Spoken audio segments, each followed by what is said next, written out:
Bueno, se ha calentado un poquito el dólar a esta hora de la tarde con algún salto en el blue, ¿eh? Vuelve a 730, parece que a 715 hay mucho apetito y avidez por llevárselo.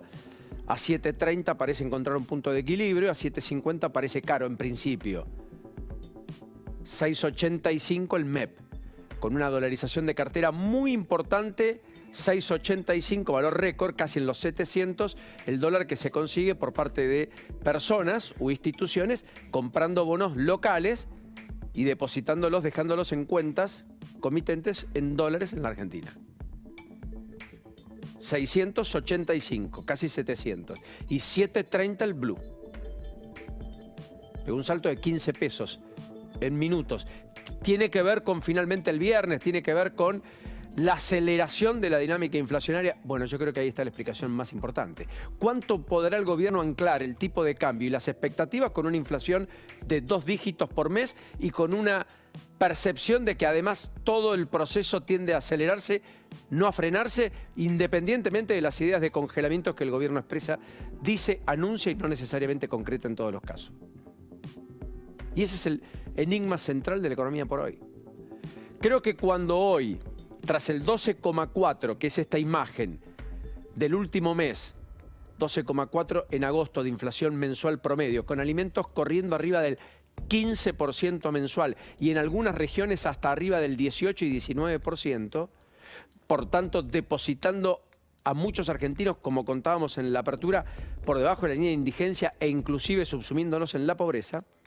Después de este indicador, el gobierno toma una decisión basado en algunos focus group, etcétera, porque sintió el rigor del impacto y la comunica el propio Gabriel Rubinstein, el secretario de Política Económica, de hacer una medición desde el Ministerio de Economía semanal. Medición semanal. Ya es un blanqueamiento de una situación de hecho que tiene la Argentina. El mundo tiene inflación anual. La Argentina venía teniendo inflación mensual. El mundo sigue teniendo inflación anual. La Argentina ya tiene inflación semanal. Porque efectivamente por semana la inflación en la Argentina tiene correlación con la inflación que el mundo tiene por año. Y esto es el indicador. Cuando lo presenta Rubinstein, fíjense que todos los indicadores semana tras semana están marcando indicadores de inflaciones anuales del mundo. Estados Unidos está acá en el 3,7, que fue la inflación que registró en la tercera semana de agosto.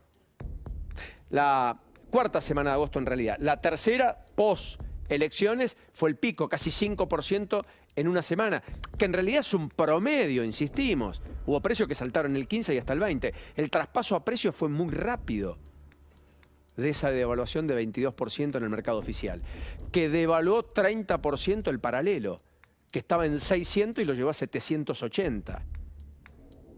Que este es un punto que no hay que omitir, porque buena parte de la referencia de precios está más en el contado con liquidación, cerca de los 740, 750 pesos, o en el blue, que en el dólar oficial.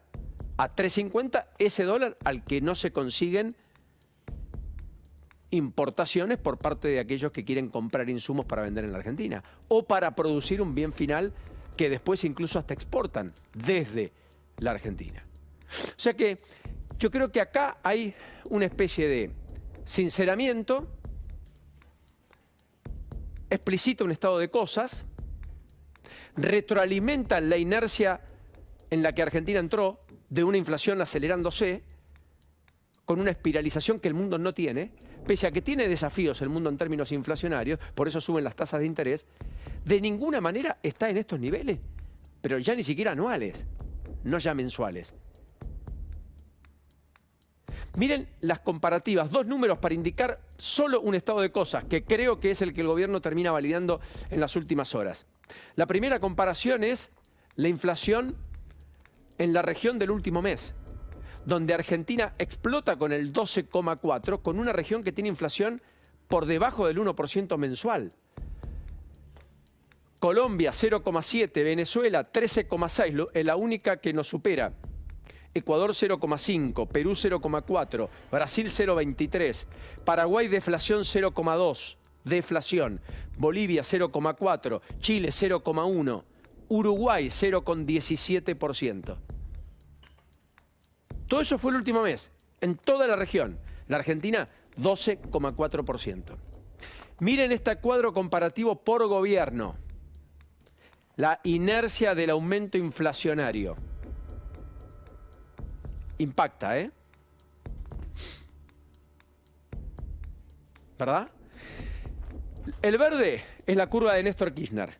Néstor Kirchner en 4 años tuvo una inflación acumulada del 67%.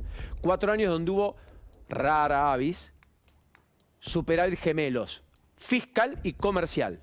Es decir, acumuló reservas, mejoró la cuenta de capital y las finanzas le quedó un plus que le permitió, entre otras cosas, pagarle al fondo y hacer aquel acto político en 2005, detrás la renegociación y demás. Después viene Cristina Fernández de Kirchner, primer mandato, 4 primeros años, 121,9. Crisis del campo de por medio, 2008. Después viene ya el segundo periodo de Cristina Fernández de Kirchner, 177% acumulado. O sea, lo que valía 10 pasaba a costar casi 30, 4 años después. Después apareció la gestión de Mauricio Macri, que tras la devaluación de mayo del 2018 en adelante, también sequía mediante, acumuló una inflación de 295%. O sea, lo que valía 10 terminó valiendo 40 al final del mandato. ¿Ven cómo se va acelerando? Néstor Kirchner, 67 en 4 años. Cristina, primer mandato, 121. Segundo mandato de Cristina, 180 casi. Mauricio Macri, 295. Alberto Fernández, rompió todos los termómetros, 621%. Alberto, Cristina, Sergio. El Frente de Todos que tuvo que rediseñarse, Unión por la Patria ahora, porque esto es letal. Si hay algo que atenta, volviendo a lo de Ricardito Alfonsín, contra los sectores más vulnerables, es esto. 621%. Y esta es una película que no concluyó. Le quedan capítulos. Probablemente termine en 700. O sea, triplique quizás los datos de la gestión anterior, la de Macri. Ninguna gestión duplicó la anterior. Esta quizás triplique la anterior.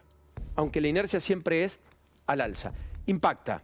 Pero en esta curva es donde muchos se han focalizado. ¿Por qué? Porque acá no hay freno. Y uno sabe dónde empiezan esto o cuándo empiezan estos fenómenos. Nunca cuándo terminan, mucho menos cómo terminan. Que a propósito, en un gobierno en salida, pese al contexto electoral, el final lo define siempre el próximo, nunca el que está. Y para eso restan 3 largos meses.